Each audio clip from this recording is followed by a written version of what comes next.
That's it. That's your truck right there. Yeah, it's kind of cool.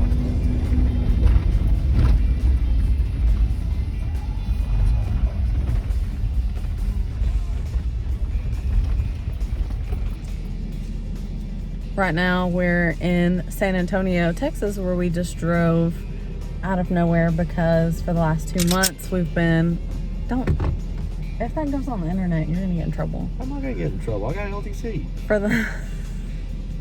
For the last 2 months we have been being led on by this guy who bought the truck. Initially our bank told us that we were in the clear, that we were good to go, we could release the truck, so we did. We met him in San Antonio. He had a super nice truck and a boat. Everything was good. A couple weeks later, the bank calls us or sends us a letter about our payment being late. So we call them and they say, oh yeah, the payment declined. So we call the guy. He's been like very responsive, like answering all of our calls, everything, trying to get this worked out. He ended up making a payoff payment and another late payment. The late payment went through, but the payoff did not because he paid it 2 different ways and it wasn't certified. Anyway, long story short, we are sick of the bullshit. We tracked the truck down. Colton still had the app on his phone, so we were able to track it down. We just passed by it and saw it, and we have a police officer on the way so we can get it. Unfortunately, there's a truck parked behind it, so we're not able to get in the truck and pull it out ourselves. So if we were, Colton could just unlock it from his app, get in, and we could go. But the way that it's parked, we have to have someone. And there's like 5 or 6, 7 cars in the driveway. So we've got guns, but we don't know how many guns or if they have guns. So we're waiting on the cops so we can do things the right way instead of the Texas way. Yeah. And also we have an 8-year-old child in the back, so that's mostly why we're waiting. So.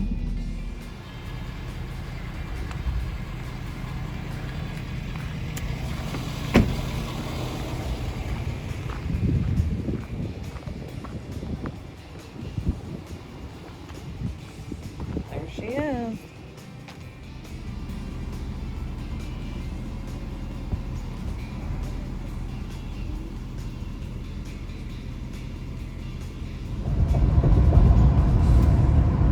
Got our truck back on the way back home.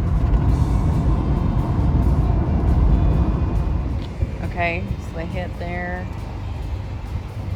There's a light missing. Yikes.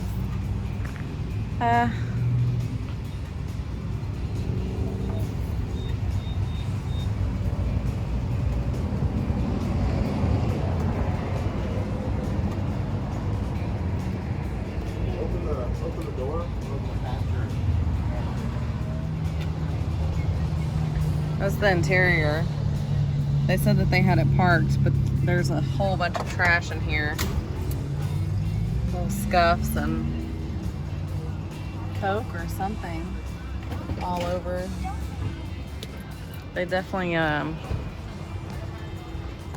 haven't been gentle with the truck. Oh, at least it's still got the box of everything in it that we had put in it for him.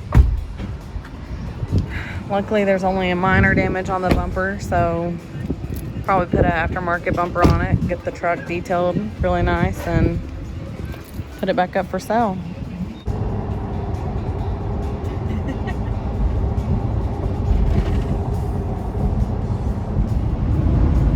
Okay, so I wanted to do a little bit of a longer update.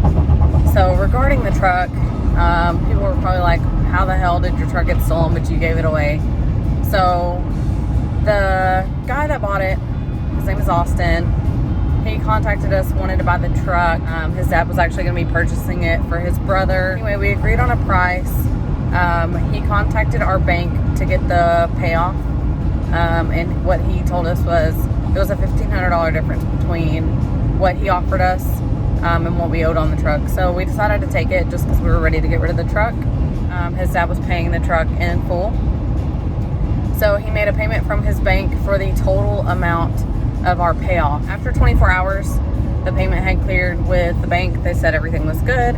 They told my husband that he could release the truck. A few weeks later, we received a notice in the mail that our monthly payment was late, which was weird. So we called to check in on it, and they said that the payoff payment did not go through. So we ended up calling him again. He answered immediately, tried to make the payment again, gave us another confirmation number, and this time we actually got a notification on the credit report that the balance was zero. And Colton had also talked to the bank and said that the balance was zero and that we would be receiving the title within 10 days. We end up getting another letter in the mail, which I thought was the title, but it was another notice that our payment was late. So we call again. There was a late fee attached to the total balance. So he paid that certified. That cleared. Now here's where the bank fucks up. The bank makes you pay like any kind of late fee or upcharge by like certified payment.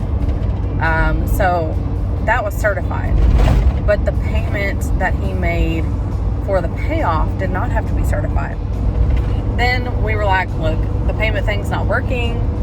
Let's just try another route. Otherwise, like, bring the truck back to us until this gets taken care of.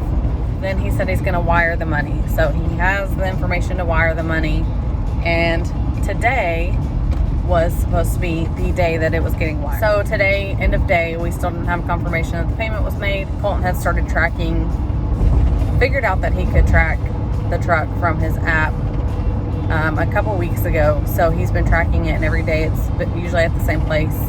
But Colton figured out that he had put 3,000 miles on the truck. So he had told us that it was parked, and it wasn't. And where it was parked was completely different than the address that he gave us on the bill of sale. Still has the same license plate on it. I mean, it's crazy. It's crazy that this happened to us. But I'm thankful that we were able to track it down. The cops made a police report for the bumper and the money that he owed us. Never, ever, ever use SunTrust for shit. The life of Colton and Jessica. We got. Don't scam people. Don't be assholes.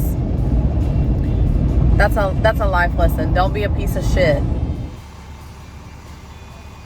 After 7 hours round trip, we are finally home.